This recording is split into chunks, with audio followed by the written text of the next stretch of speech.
WWE Friday Night SmackDown. When cinematic tonight, when Cody Rhodes and Roman Reigns met in Atlanta. Big time face off. And I thought it went very, very well. This phrase gets thrown around a lot. It's cinema. We've been using that phrase when it comes to Roman Reigns and this Bloodline storyline very, very often. Because for the most part, everything involving Roman and the Bloodline has felt like a movie. It's felt cinematic. The storytelling, the development of the characters, the direction of the characters. It's next level.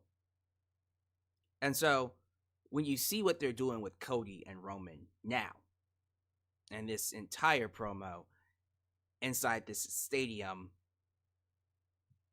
I just thought it looked so well. It was so well shot.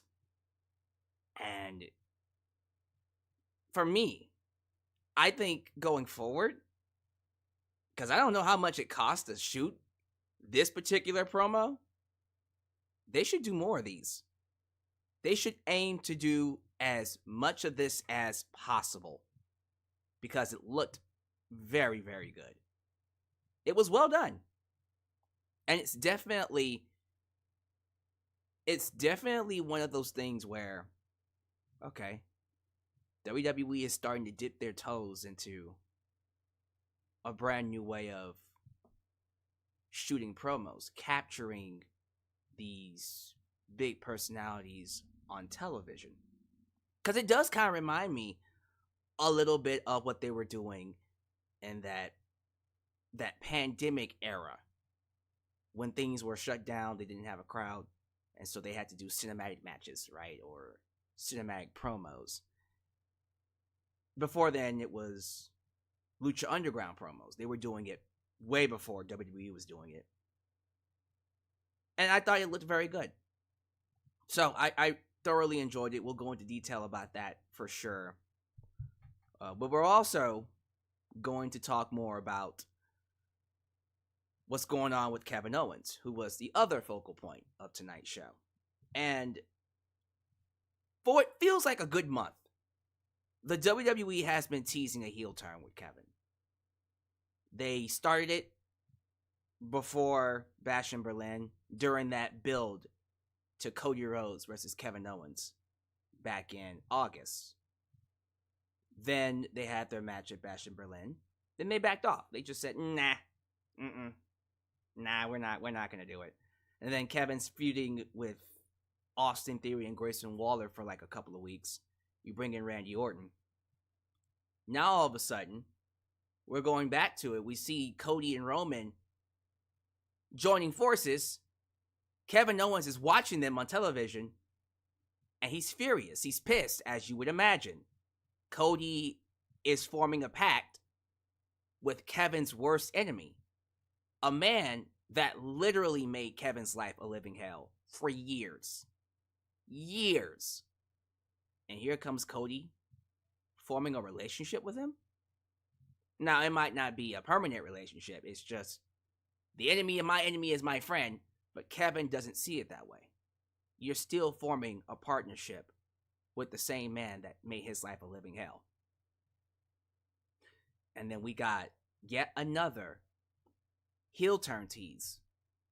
Just like, what? A month ago, perhaps? Somewhere around then when Kevin teased hitting Cody Rhodes with the World Championship. And then he didn't do it. And then he teased turning on Cody again after he lost to him at Bash in Berlin. And now this one is tease number 3, where Kevin, again, like he's thinking about giving into his dark side. Only this time, it feels more justified. Because it's no longer about whether Kevin is good enough to be a world champion. Him losing all these matches and feeling inadequate. And the only way he's going to feel dominant again is if he becomes that dark, sinister, evil Kevin Owens. Kevin Steen, if you will. He doesn't want to go back to that Kevin Owens. Even though deep down, that is who he is. He is a sadistic, malicious son of a bitch who gets off on hurting others. That's who he is deep down. But Kevin is trying to be a better person. He's trying to be a better father, a better husband, a better overall friend. He's fighting his demons. But the more Cody Rhodes continues to do the wrong things, in this case, being friends with Kevin's enemy, the more it drives Kevin towards that path of darkness. And between you and me, it can't come soon enough. I do think Kevin Owens will eventually turn heel. It's coming. If you're teasing it this much, it's going to happen. It's not a matter of if, it's a matter of when. I will say this, and I did see a report earlier today that Kevin Owens has not signed. He has not yet signed with WWE. His contract is expiring at the end of the year. So by 2025, he probably could end up at All Elite Wrestling. So we don't know what his future looks like. But you have to wonder, in terms of Kevin Owens being someone important on the main roster, there isn't very much for him to do. There isn't a lot that's left for him to accomplish in WWE. And so you have to think about, if he does turn heel, let's just say the heel turn happens, Bad Blood. Kevin helps the Bloodline beat Cody and Roman, which could be a great possibility. I don't see Roman and Cody winning that match either way, whether it's a Kevin Owens interference or the Bloodline just gets the better of them. I think ultimately Cody and Roman will be their worst enemy, and the Bloodline, who need the victory, will find a way to win. But let's say Kevin cost Cody that match, and then we go into Kevin Owens being a heel. I would have to think, okay, if you're doing this, he's winning the title, right? Because if you have him turn heel and then he ends up losing to Cody, then what do you do after that? I think the only thing left for Kevin to do is be a world champion again. Yes, he was Universal Champion, but that was way in the past, almost 10 years ago. And even Kevin Owens himself said he's not very proud of that reign. And so this time around, if he is going to become a world champ as a heel again, it has to be different. And so I know the ultimate plan is Randy Orton and Cody Rhodes. That's the ultimate WrestleMania match. I'm thinking that's what we get. If not at WrestleMania, literally around then. Rumble, maybe even afterwards. That is the ultimate feud for Cody.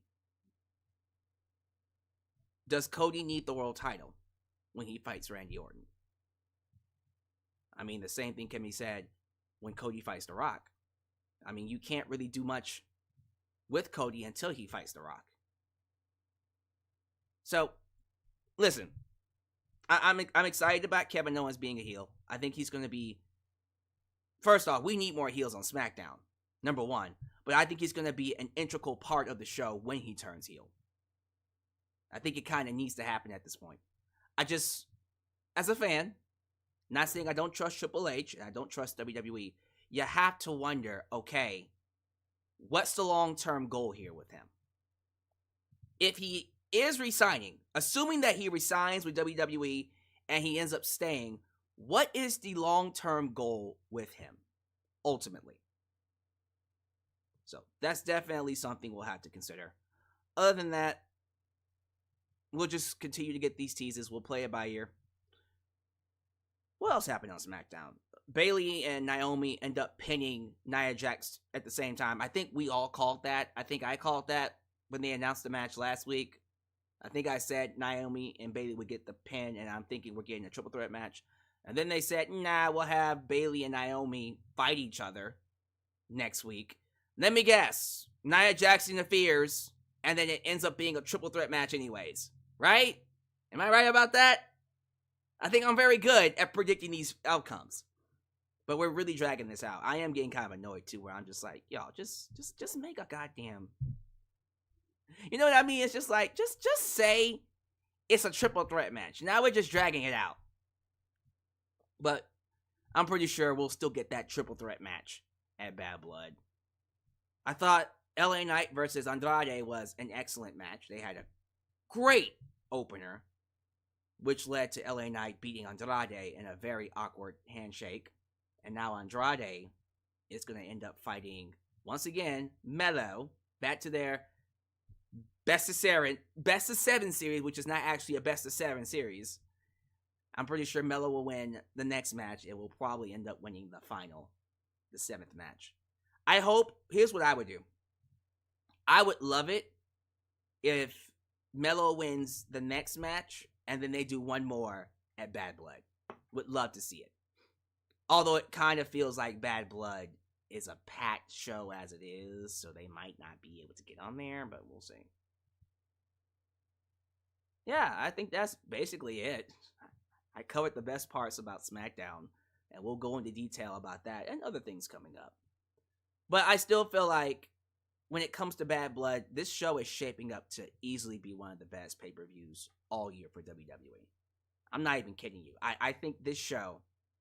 I think WWE is setting themselves up to have one of the best years they've had overall in terms of the quality of their PLEs. Because the PLEs this year,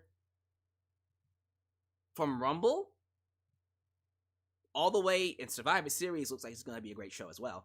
All the way to Survivor Series, it's looking like this has been a pretty flawless year. Is it as good as AEW's pay-per-views? No. But it's still a pretty good year. I thought WrestleMania was excellent. I thought SummerSlam was great. All of the foreign pay-per-views overall have been very good. And I think Bad Blood's going to be an excellent show. I expect Survivor Series to be an excellent show. When they do Saudi Arabia, sure. That will most likely be a good show, too. And we can't forget about Saturday night's main event, which I expect to be on Peacock, PLE, or is that going to be on ABC? Actually, it's going to be on TV, so that's not even a PLE. Never mind. So, yeah, I think a lot of good things are coming out of all of this. And so we're going to go ahead and move things along here. I do want to get to some wrestling news, mainly SmackDown going 3 hours. Jesus Christ.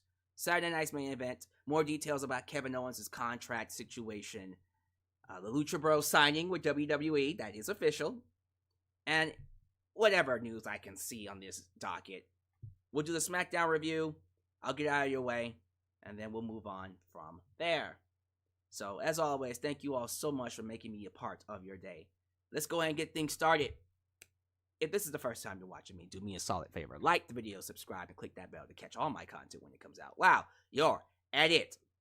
Help expand the brand by doing the following things. Join the membership. Click that join button and get the opportunity to request a video of your choosing, whether it's a live reaction, a hot topic, or a review past, present, or future. Also, don't forget to give thanks. Hit that super thanks. If you would like to donate after the fact, you can. Also, like me on Facebook, follow me on Twitter, just Alyx Central. Give me a follow on Instagram, give me a follow on Spotify, give me a follow on Cameo, give me a follow on Threads, give us a follow on Discord, and give me a follow on TikTok. For I am the chickest of the talkest. Donate using PayPal, Patreon, Cash App, Venmo. And yes, Super Chats are officially on you. You can donate at any point in time during the broadcast to get your thoughts played live on the air. Email me at justalexsworld@gmail.com for business inquiries, just to say hi, and get yourself a t-shirt today at Pro Wrestling Tees and Teespring. Are you a Just Alex guy? Then join the club. Get you an I'm a Just Alex guy t-shirt. Hot off the press. Get you an old school Deluxe Man t-shirt. Get you a new school Alex's World t-shirt, and many, many, many more shirts coming your way very, very soon. Help expand the brand right here in Alex's World. I would like to thank the lovely people over at Mint Mobile Country for being the partners of today's broadcast. Mint Mobile is here to give you a lovely deal on your mobile service. Most of you are paying hundreds, over $100 a month for Verizon, AT&T, T-Mobile. High quality services, by the way. What if I told you you can have that same high quality service for only $15 a month? I'm going to say that again. $15 a month. Definitely something that I think all of you could use. Saving money while having great service. Man, let's get a quick word from these lovely people. Let's get into some details about this.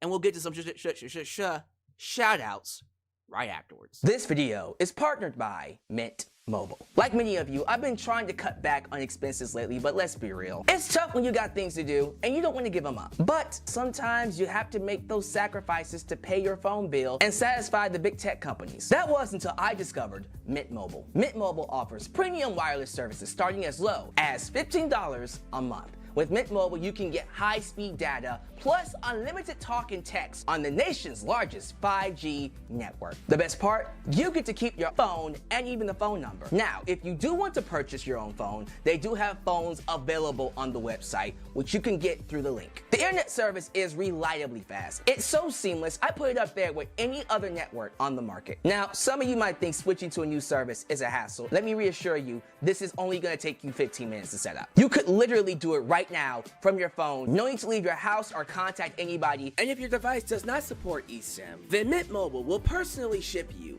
a physical SIM card. So if you're like me and you want to save a little bit of money without sacrificing anything, use the link trymintmobile.com/justAlex and start your wireless plan today as low as $15 a month. Don't lose out on this opportunity. Start saving money by switching to Mint Mobile today.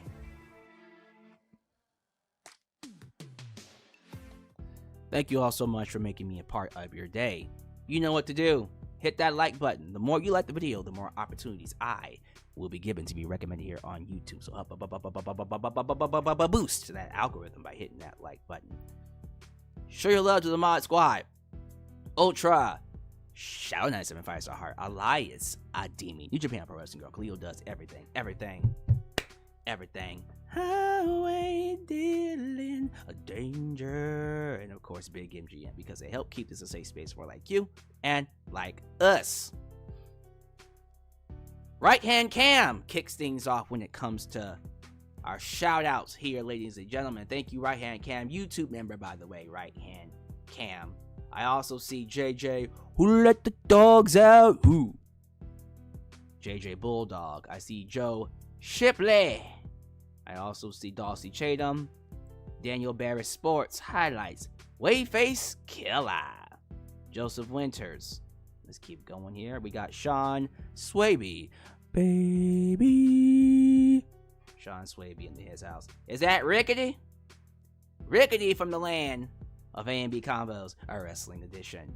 Slam Tackle TV. And we'll give the last one here to Adam Ritter. All right. Thank y'all so much for making me a part of your day. You know what to do. Continue to support the channel. Continue to like the videos. Continue to get the merchandise. Donate. Because it helps keep me in business and keep me doing what I am doing here. So, let's get into some wrestling news. And we're going to start things off. What do I want to start off with? Do I want to start with SmackDown? Or do I want to go back a little further? Tell you what. Let's start off a little light. Let's start off light. And let's talk about Saturday night's main event. Those of you who have not been paying attention.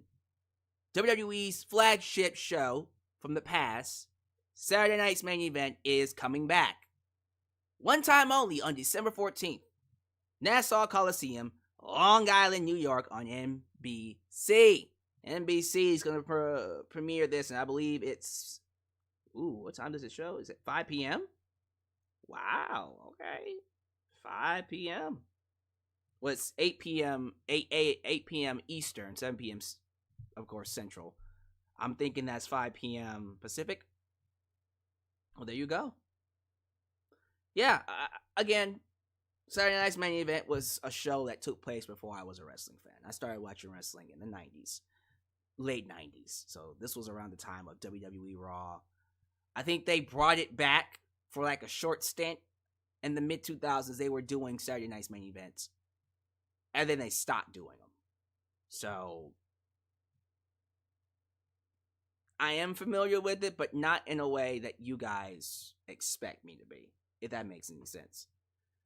But yeah, I'm excited to see what they have in store for us for this iteration of Saturday Night's Main Event. It is happening in December.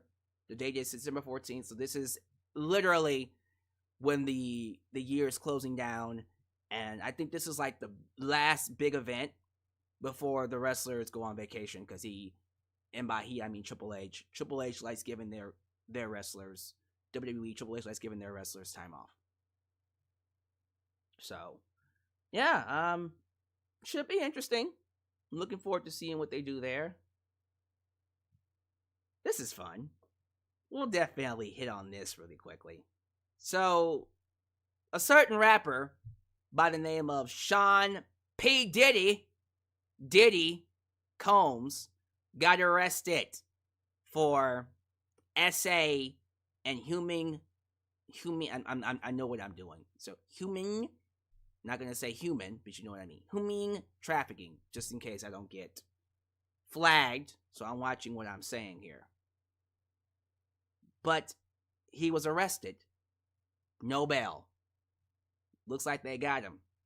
When he was trending on Twitter, a tweet from former chairman Vince McMahon came up, started going viral from 2013.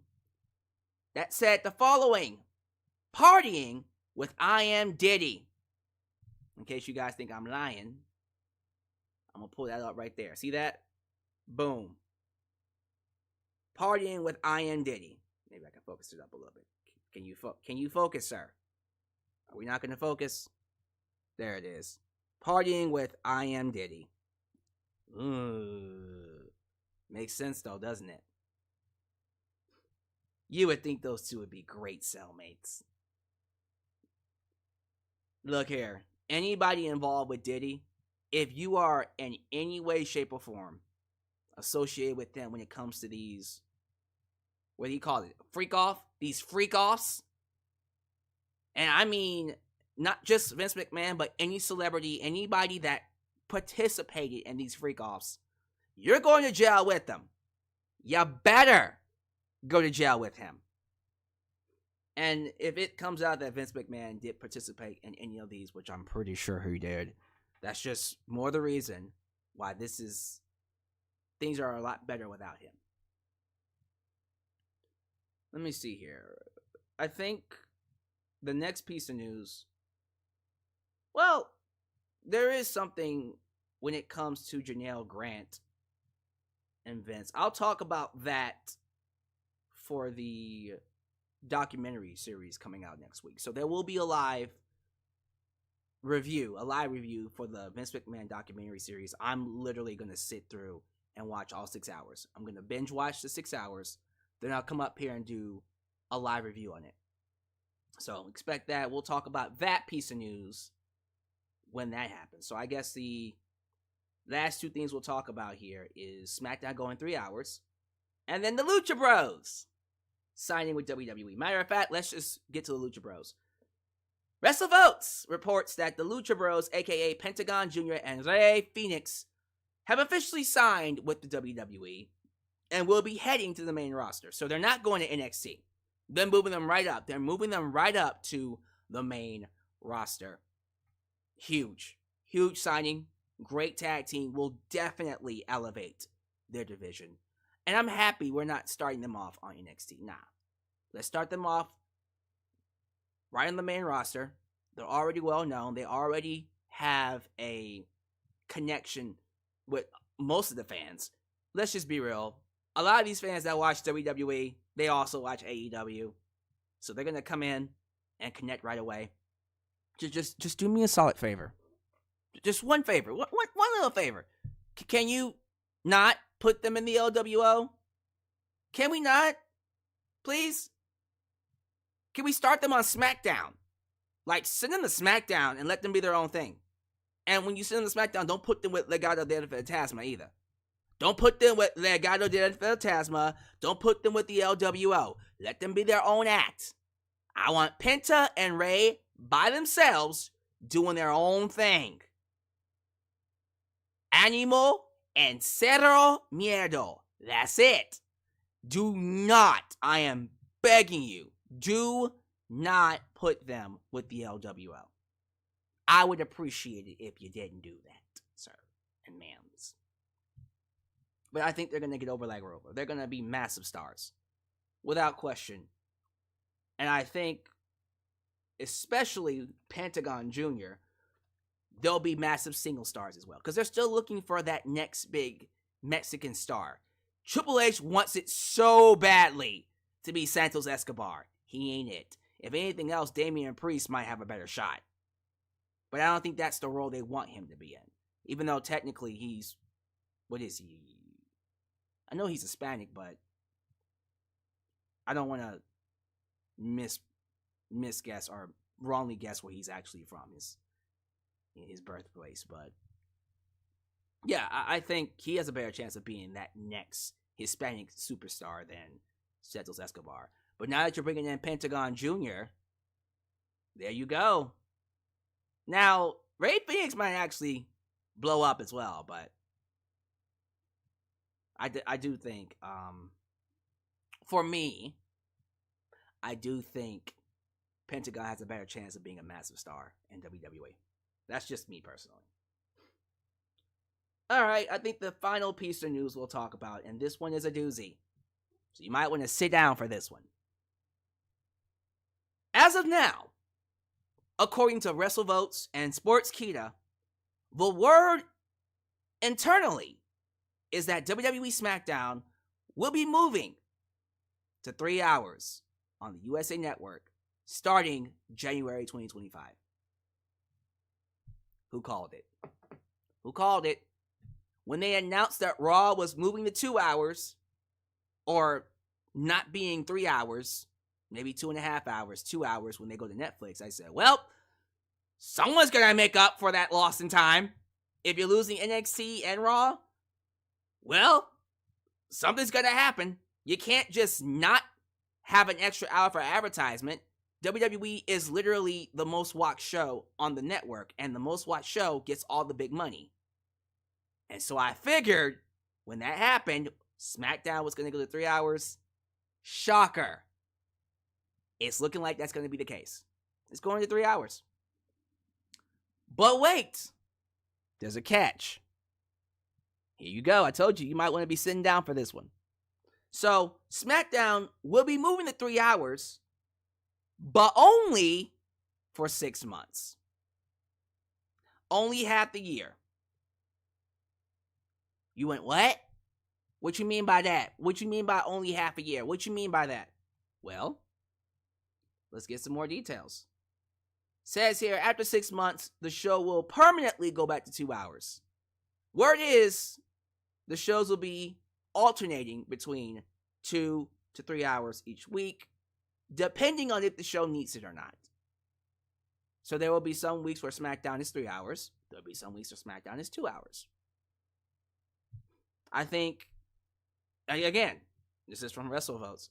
I can't put myself in the head of the people making this decision, but I think this was kind of a negotiation with USA Network to once again make up for the loss in hours. Because, listen, SmackDown, the SmackDown roster, as much as I love all the people who work on SmackDown, it is nowhere near the same size as Raw. And it doesn't have the same depth that Raw has to warrant a 3 hour show every single week.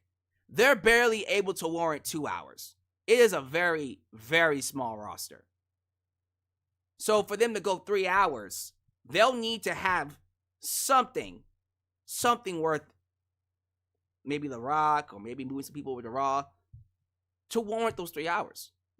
There's no way in hell they're going to be able to do 3 hours each week. which is why I feel like, for me, if you can't do 3 hours, just stay 2 hours. I don't know why we're doing the whole flipping back and forth. Like, pick one. Pick 3 or pick 2. If you can't promise 3, then just do 2. But the only reason why they're doing 3 or even entertain the idea of 3 is because the network, USA Network, is trying to get some of that ad revenue or maintain some ad revenue with them giving them SmackDown. So this is probably one of those things where WWE is just shit out of luck. But at the very least, I do like the fact that it's temporary. And maybe that's also why it's going half a year. Because maybe during those 6 months, while they're flipping back and forth between 2 and 3 hours, they'll be looking for other shows to come in and take up that slot. It gives them time to get their ducks in a row and really help things move along here. Because, yeah, I don't believe that SmackDown works as a 3-hour show. It just doesn't. Not with the roster we have now. Personally, if it was up to me, both Raw and SmackDown will go 2 hours. Now, with Netflix, they can go as long as they want. It can make it. Because I saw people saying this too. Who says that Raw has to be 2 hours? They can probably go 1 hour and 45 minutes and call it a day. They decide how long the show's going to go. They might go more than 3 hours if it's warranted. It's their show. They can go as long as they want. I don't think they should go more than 3 hours. I think they should go as long as the show needs it to go. So we'll definitely play that one by ear when it happens. But yeah, SmackDown going 3 hours. Called it. Not surprised. I'm at least going to take what I can out of this and be happy that it's temporary. But none of you should be upset. None of you better not get upset that it went 3 hours. You knew the moment Raw went to 2 hours that a 3-hour SmackDown was possible. You knew it. The moment SmackDown came on USA Network and Raw was going to Netflix, someone was going to get that extra hour. And I'm happy it's SmackDown and not NXT. Because, 3 hours of NXT would not happen it. Just not. But there you go. That's the wrestling news. Give me your thoughts on everything we talked about. Yes, I did see that Miro asked for his release.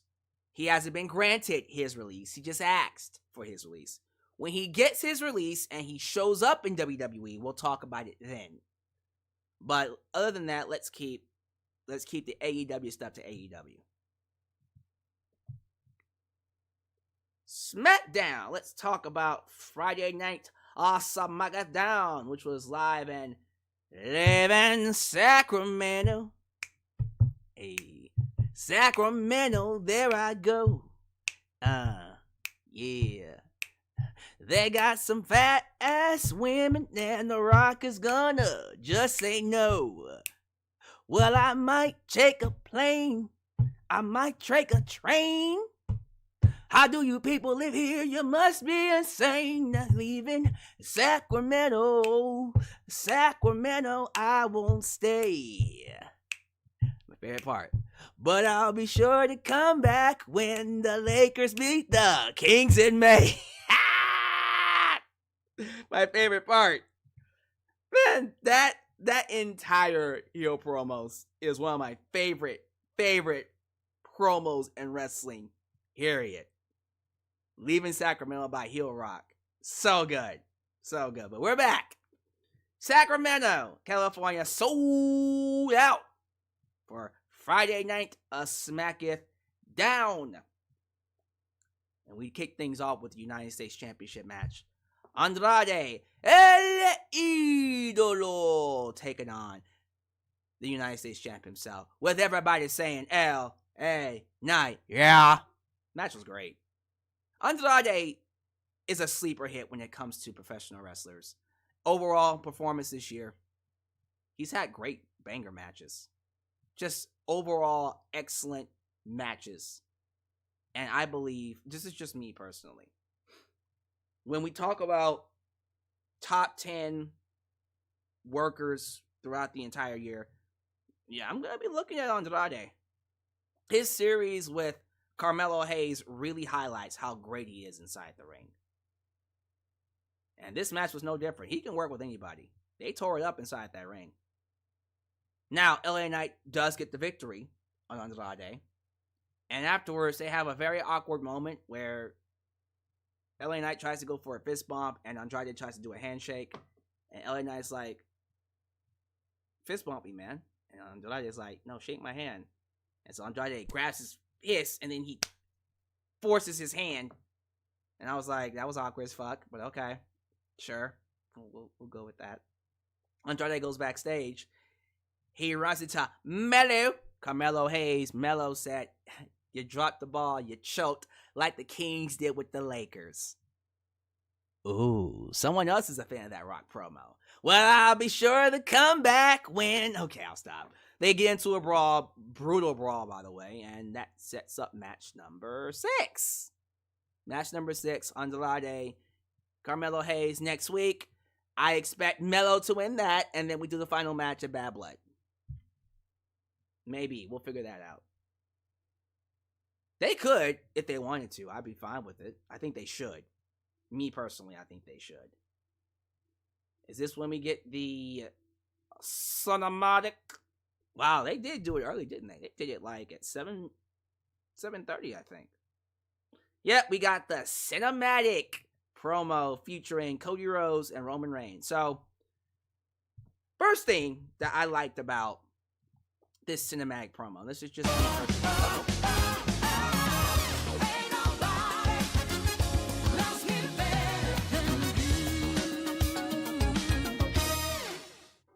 How should Seth feel about Cody after his sacrifice? His sacrifice.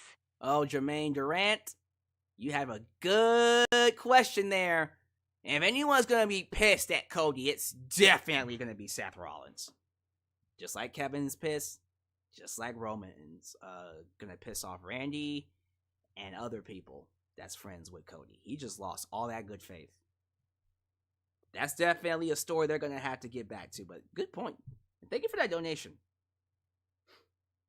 I wonder if Seth was watching this promo, though. So, the first thing we see Roman coming to this football field. I forgot the name of the stadium, but it was a football stadium. And you have 7 cars, like security vehicles. And then Roman comes out, the middle one. Security surrounding him. Has his own entourage and stuff. Big time Roman. And Cody comes in his little white fancy. Was that a Tesla? I think it was some advanced car. It probably was a Tesla. Comes in his white fancy car. Gets out. They come face to face inside the middle of the stadium. And you see all these sharks. You have Imagine Dragons. Forgot what the name of the song was, but it was Imagine Dragons. In the background. It's a straight up trailer. It's a movie trailer. It's great, though. They get inside the middle of the stadium. Roman talks about how this field where he played football is his field. Because he bled. Blood, sweat, and tears all over the field. And so if his blood is in this field, that means this is his field. And if this is his field, this is his stadium. And if this is his stadium, this is his city. What has Cody done for his city? Cody counters with all the blood he and his family have shed in his town, in this town. And that this may be Roman's city, but it's his home. Got him there, sir. Did you really? I don't know. Roman acknowledges this and says Cody has everything to lose, but Roman doesn't have anything to lose. They took Jimmy Uso. They took Paul Heyman. They took the Bloodline. And they took his Ulafala. There's nothing for him to lose. There's no weight on his neck. And he's a man without a country. But then Rose said, didn't I say that was going to happen? Didn't I tell you that was going to happen when you lost to me at WrestleMania? But do you really have nothing to lose? He sees the situation, and he raises him another. Look around WWE, we have a tribal chief. That's not him. And a WWE champion. That's not him. So if he can't even beat his own bloodline, then who's standing here right now? It's not the biggest box office attraction in the history of WWE. It's not the guaranteed WrestleMania.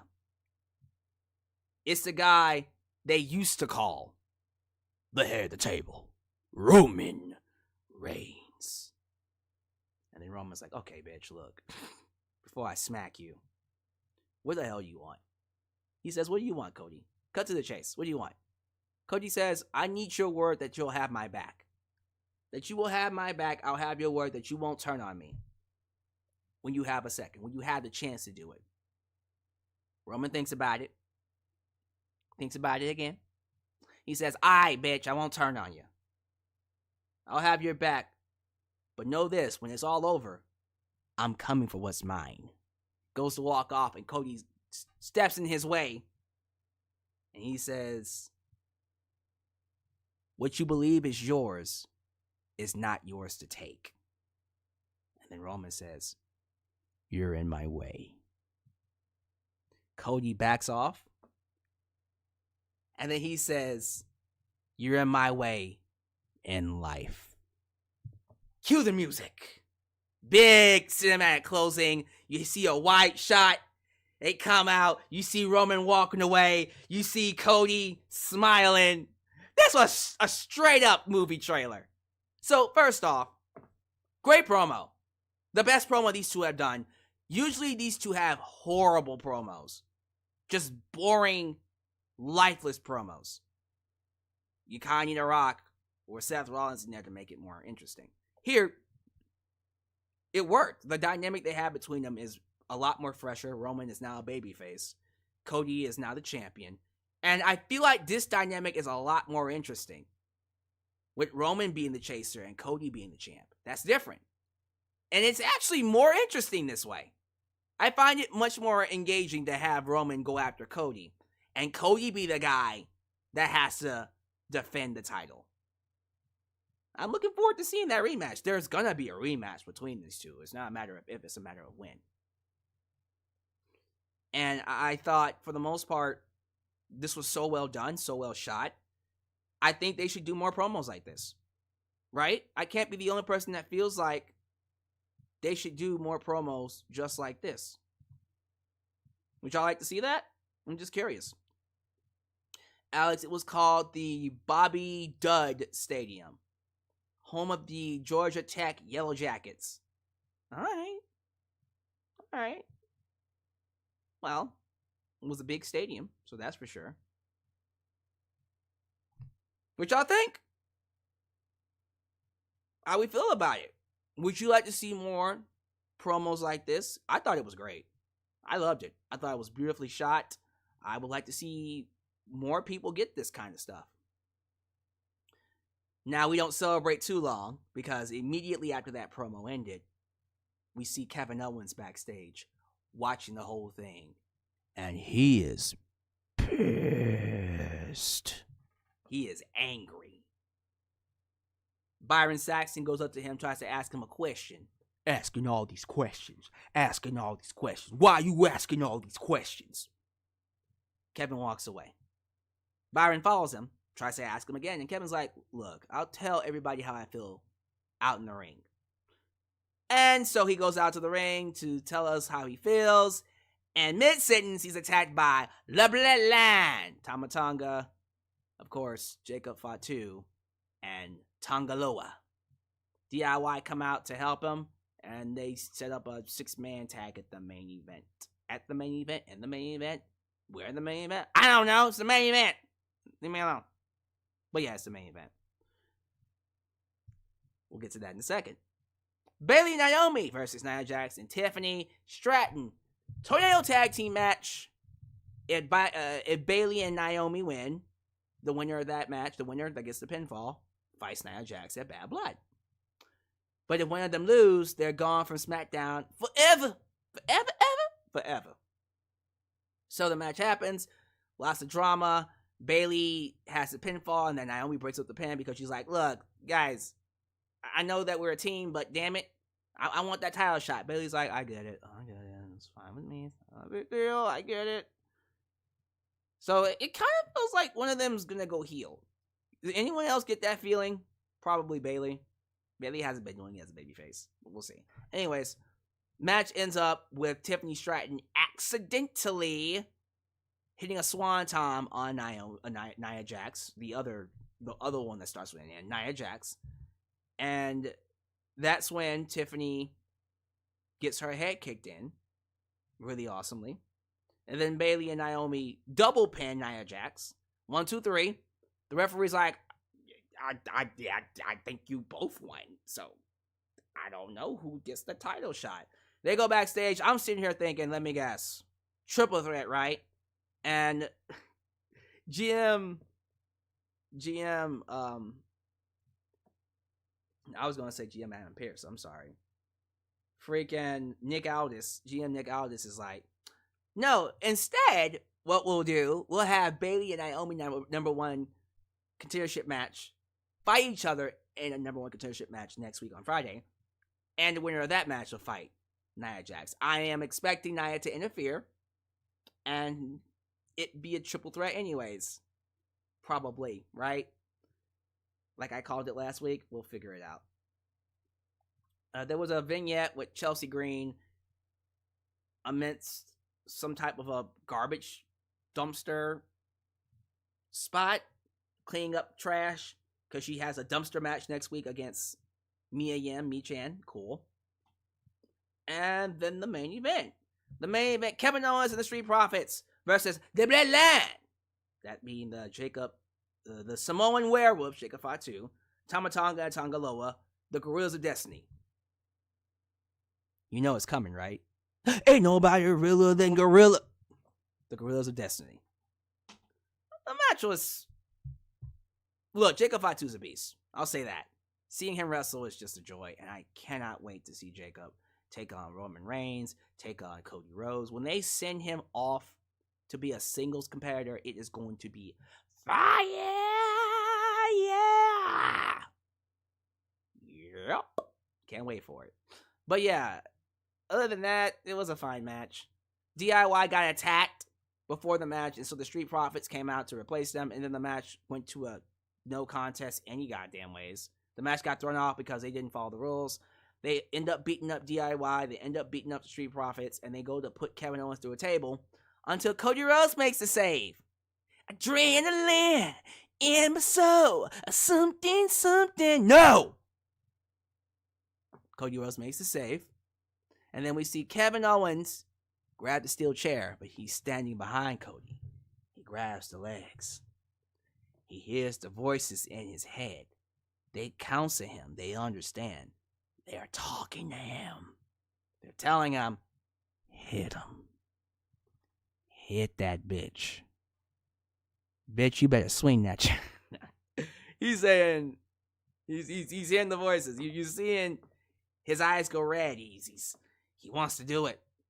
Cody turns around, and Cody reaches out his hand, and Cody sees Kevin drop the chair, and we're all like,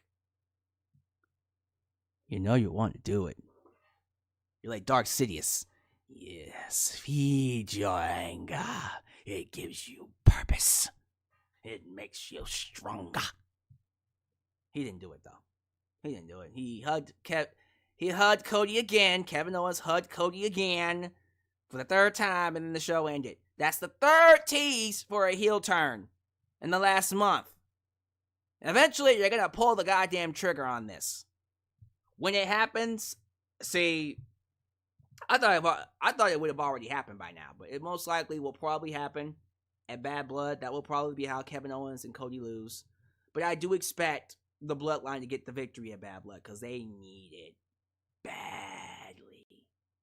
And I mean really badly. But we'll see. We'll definitely see what happens after that. Like I said, SmackDown was good. I thought it was an overall good show for the most part. They're still teasing the Kevin Owens heel turn, which is good. You want that. Hopefully he signs his contract and we can keep him here long enough. Roman Reigns and Cody had a great cinematic promo. They're nicely pushing along a good number of their matches, including the Bloodline storyline. Yeah, it was a harmless show. Didn't hate it. So that's my thoughts. What is your thoughts on SmackDown and everything that happened tonight? Give me your thoughts. What y'all think? JJ Bulldog. See, this is why Kevin should have turned heel already, like Jesus Christ. Oh, no. Y'all know how this works. Y'all wanted long-term storytelling, right? Well, this is long-term storytelling. What do you expect to happen? Don't get mad at me. Alright, give me your grades. Give me your scores. 1 out of 10. Dylan Danger says he expects a heel turn from Naomi, not Bayley. Can Naomi be a heel? She might be too likable. We'll find out. She might need to. Might need that to happen. Wayface Killer. What I mean is mystery guy attacking Cody leaving, injured a couple of weeks until Kevin revealed to be the attacker. Oh, so basically someone attacks Cody, Cody goes out, and then they pull a Triple H Shawn Michaels. It was you, Hunter. Face facts, you can't wrestle anymore. Yeah, that was a great build-up. Great build-up to one of the best matches in SummerSlam history. Do I think Kevin Owens will resign or go to AEW? More than likely stay. I think he's staying. I don't see him leaving WWE. I'll be shocked if he did.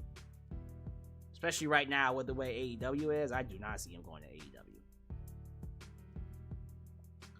AEW. Ethan Zakarbach. Why does Triple H always over-exaggerate with long-term storylines? I don't know. I'm not writing the show. Talk to Triple H. He likes making things longer, unnecessarily longer than they have to be. That's him. Don't be mad at me. I'm not writing the show. Do I think Rusev Day was more over than Miro? Well, yeah. Rusev Day was on a bigger platform.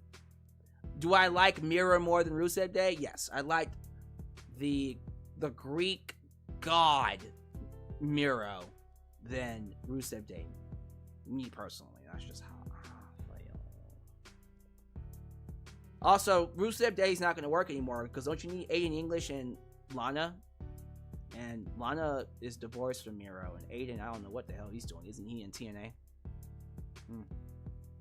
Do I think the Lucha Bros will have a name change? Probably. I can see WWE letting them have their names. Especially Pentagon Jr. Pentagon, they better pick a good name for him. Because it'd be very weird if he went with Penta Cero Miedo. I think he's going to have Pentagon Jr. and then Rey Fenix. That's what I think. Damian Priest is from New York, but he's Puerto Rican. Ah, he's Puerto Rican. All right, well, there you go. Only 6 months starting in January. Yes, SmackDown will only be 3 hours for 6 months. So it kind of makes you go, why? Why are we even doing it? It's crazy. We all know Kevin Owens ain't going to win the title anyways. Yeah, and I think that's also one of the reasons why people are not really interested in him as a heel. Because it's like, what's it going to do? What are we doing here? What we doing here? Here's... You know what I mean? The 3-hour format for SmackDown only be temporary is a huge relief. Yes. For it to be temporary is actually a upgrade, a plus. And it's not even like permanently 3 hours. It'll be flipping back and forth for 3 hours.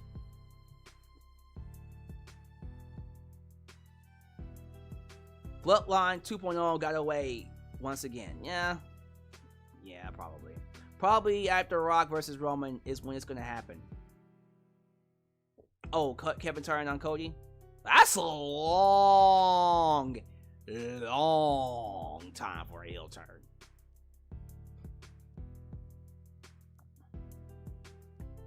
Naomi was a heel back when she teamed with Tamina. I mean, yeah.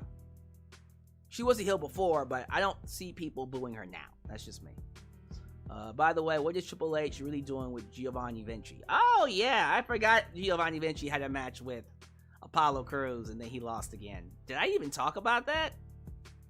I didn't talk about that. I skipped right over it. I apologize.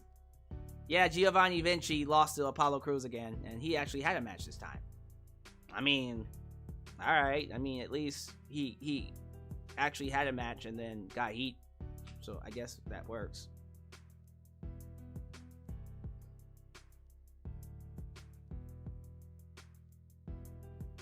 They launched 3 epic heel turns. Yeah, honestly, because it's not just Kevin turning heel, it's Randy turning heel and potentially Sept turning heel. Sounds good to me. Sounds good to me. Yeah, ladies and gentlemen, that's gonna be it for me.